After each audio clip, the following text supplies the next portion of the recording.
Here we have the new redesigned 2025 Toyota 4Runner.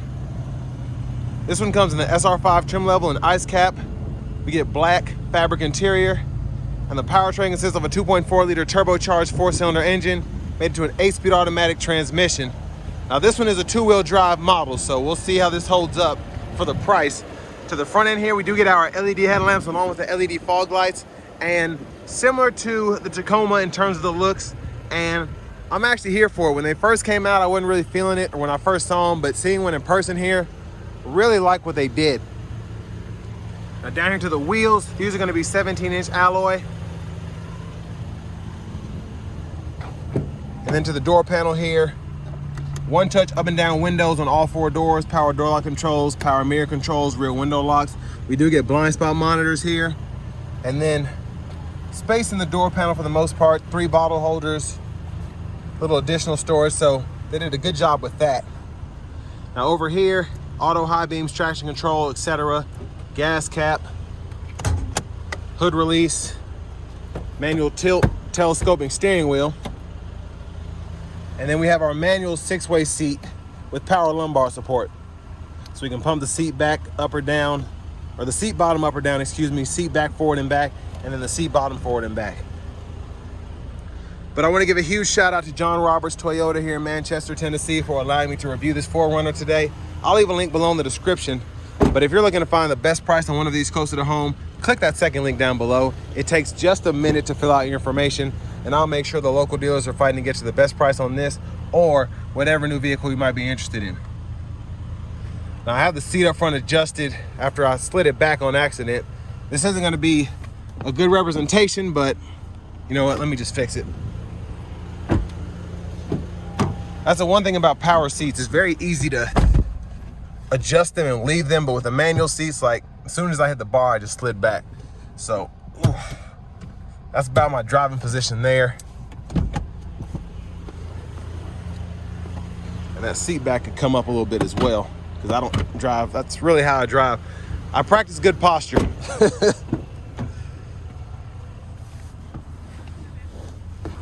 But sitting behind myself, that's the space. So not terrible for something that sits similarly to the Tacoma there. So rear AC vents, 2 USB-C charge ports, seat back pocket on the passenger side, and there's a view of the front from back here. And there's the roof. I'm gonna adjust the brightness. Kind of like slopes up and then slopes back again. Very interesting, but now even on the SR5, middle seat folds down for bottle holders, so that's nice. And then we have the LED light in the back. Now nowhere to hang anything up, but just something I noticed. And we do get the seat back pocket on the driver's side too. I don't think I mentioned that. Child locks, lock, unlock. And there's the gas cap. But to the back end, full LED tail lamps. And the back end look has also grown on me as well. I didn't like it when it first came out either, but liking it now. Tow hitch integrated back there, spare tire. There's the exhaust. Manual lift gate. And then we have plenty of space. And the top tethers are integrated on the back of the second row seats. The 12-volt here. Storage in a bottle holder there. And then storage in a bottle holder on this side as well. An LED light on each side too.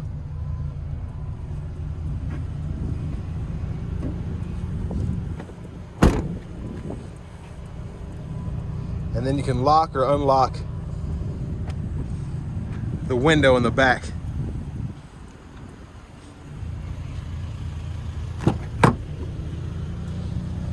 But here's a look at the seats from rear passenger side. Your lower anchors for the car seats are Velcroed behind this cover. I like how they did that. Hit this here, and then you can fold it flat or tumble it if you need to. And then pretty easy to lock it back into place, and then you can tilt it quite a ways back. I'm gonna try and zoom in here.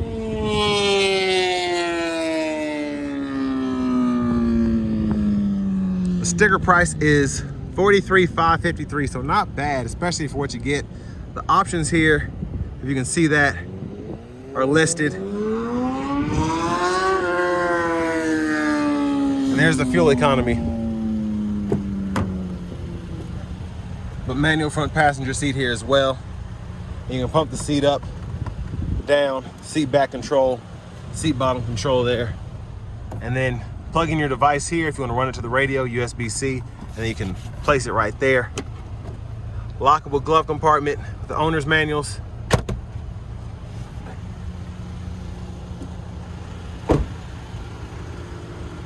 And then back around to the front. Quick look in the engine bay.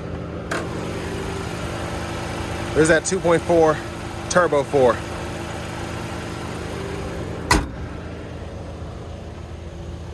But now just a quick look at the blinkers.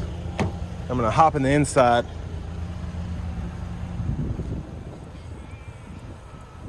So LED tail lamp blink. And then you have the incandescent headlamp blink there. Let's go ahead and hop in the driver's seat. So leather wrap steering wheel here. There's the horn. Now you have access to the Experience Drive Connect if you want to get that cloud navigation, destination assist, and intelligent assistant. For the audio, we do get AM, FM, XM, Bluetooth, and then wireless CarPlay and Android Auto compatibility. And then you have your trip info you can pull up here. Cut the fan speed down a little bit. And then your settings, change your profile, Bluetooth device connections, Wi-Fi, and then go to general. You can change your language and units of measurement there. Everything else is pretty self-explanatory. Sound tuning levels, all of that you can fool with. Backup cameras there, guidelines follow you. You turn the steering wheel, you can turn those off here, or you can adjust the view there. Gives you more of a wide angle. I like this because you can see more, but it kind of makes it kind of hard to, I guess, see things accurately. But volume knob is here. Click that to turn the audio off. Your hazards are over here. And then down here, single zone manual climate controls. Sorry about that. You can adjust temperature here, and then fan speed here, AC toggle, fan direction, and then the defrosters, heated mirrors, all that can be adjusted. And then 2 USB-C ports, and you can hold the phones on either side there while they're plugged in. 12 volt right there. Just shift the 8-speed, hit this button, reverse, neutral, drive, and then you can come over here and manually shift. Your electronic parking brake, pull up to engage, hit the brake, press down to disengage, automatic brake holds there. And then you have 3 drive modes in your tow haul mode. So it's Eco, Normal, Sport, and then you can just turn the tow haul mode on with that button. Bottle holders, center console cubby space. And there's a look at the back seat from up here. I'm gonna activate the rear window. So you can one touch up and down that. The control for that is right here. And then you have your lights, your sunglasses holder. Your vanity mirror gets an LED here, which is nice. Now back to the steering wheel itself. Blinkers, auto low beams there. You can turn everything off. Fog lights, and then high beams. Intermittent wipers, one time off, intermittent low, high. We can adjust that intermittent frequency here. Then our rear wiper, intermittent on there. Push back for the rear fluid, pull up for the front. Volume controls, voice recognition, phone button for Bluetooth, and then this back button, these 4 arrows are to go through the gauge cluster. So you can see things like your tire pressure monitors, trip meters, all of that. You can pull up here. And then you can also go down to your settings and adjust all of that as well. But to this side, driving support system, you can go between adaptive and regular cruise there, adjust the gap for the adaptive cruise, and then the lane centering, turn that on or off, and then activate the whole driving support system when everything's activated. Adaptive cruise, and then the lane tracing assist gives you that full driving support system. But audio sources can go through here, track list, radio station presets, and then set your speed, cancel there. Push button start. Finally, here's the key fob. But next, let's go ahead and take this 2025 4Runner SR5 out on the road for a test drive. So starting the test drive in this 4Runner, gets up to speed pretty quickly. And this one isn't the iForce Max. You don't have the hybrid setup here. I drove the hybrid one earlier. Really like that. But the 2.4 by itself is still a fun engine. Now, in terms of towing all that stuff, I don't really do a lot of that. So this would be good for me for what I'd have going on. But a 4-cylinder compared to that 4-liter V6 that's outgoing in the older model, I don't know. I just know I like how this drives better because I like turbocharged engines better. That's just me. In fact, the technology has come so far, it just gives you that feeling of exhilaration. You get better fuel economy. And then for the most part, they can do the same thing as their naturally aspirated counterparts that have 2 more cylinders.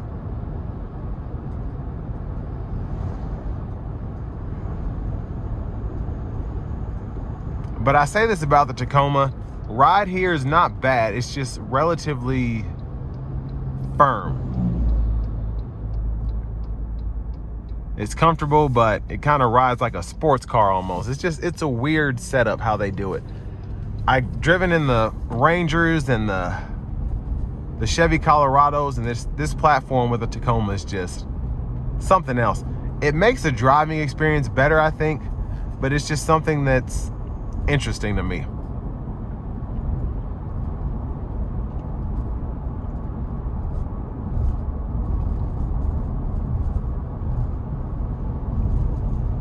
Now, all the things that are in the trunk area, that's what's rattling, but for the most part, everything else is quiet in here, so that's good. I'm not hearing a rattle in this 4Runner.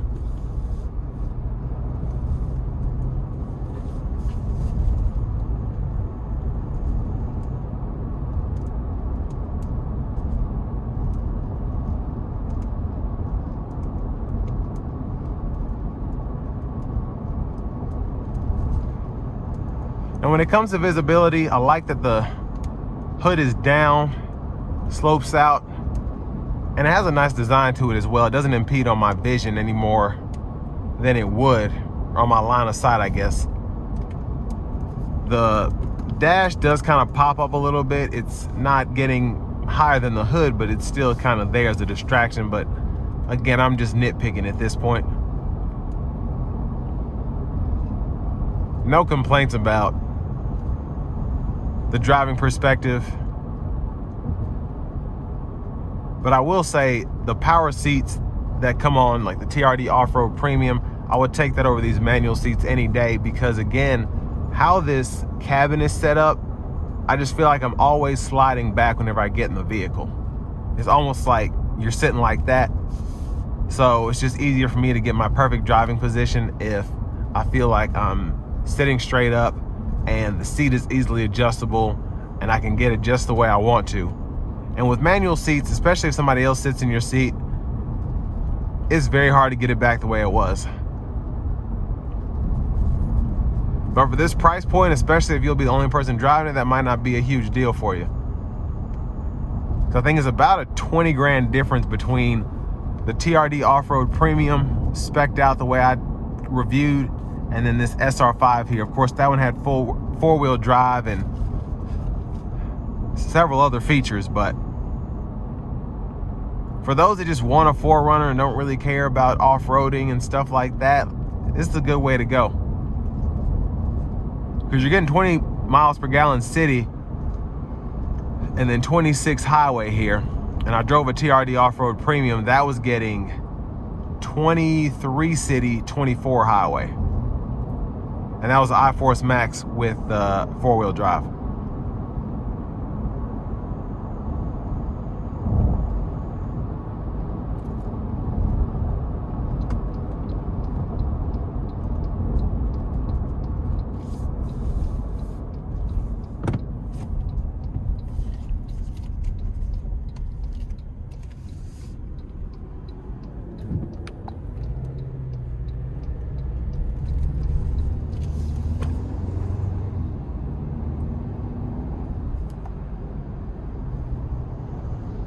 Now we're gonna put it in the sport mode here, and then we're gonna give it a pull getting on the interstate.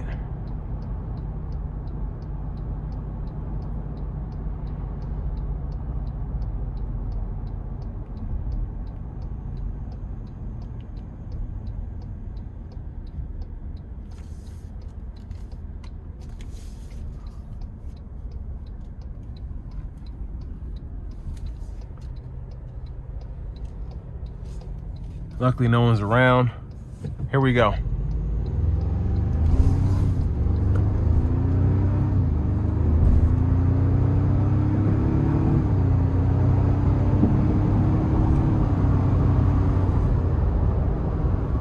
So that was pretty good.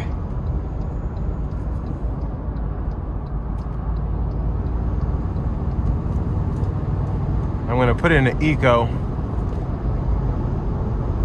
But I want to give one more thanks to John Roberts Toyota here in Manchester, Tennessee for allowing me to review this car today. I'll leave a link below in the description.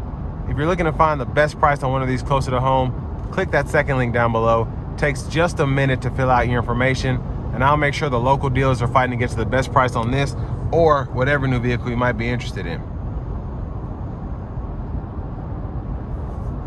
But ride here, I mean, the sounds on the inside are relatively quiet. Feels nice behind the wheel, and it's comfortable.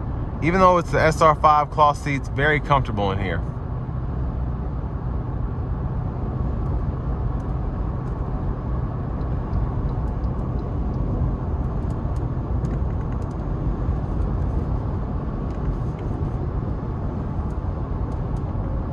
But overall, I think this is a good package in the SR5 here. It's very easy to drive. The controls all make sense. Nothing feels too fancy. You have a knob for the fan speed, for the temperature, buttons to control everything else. It's just a very simple vehicle, and it's still a 4Runner. So if you just want the new 4Runners, you like how they look, you like the new interiors, you're not gonna be using four-wheel drive or off-roading too much, just a good way to go here.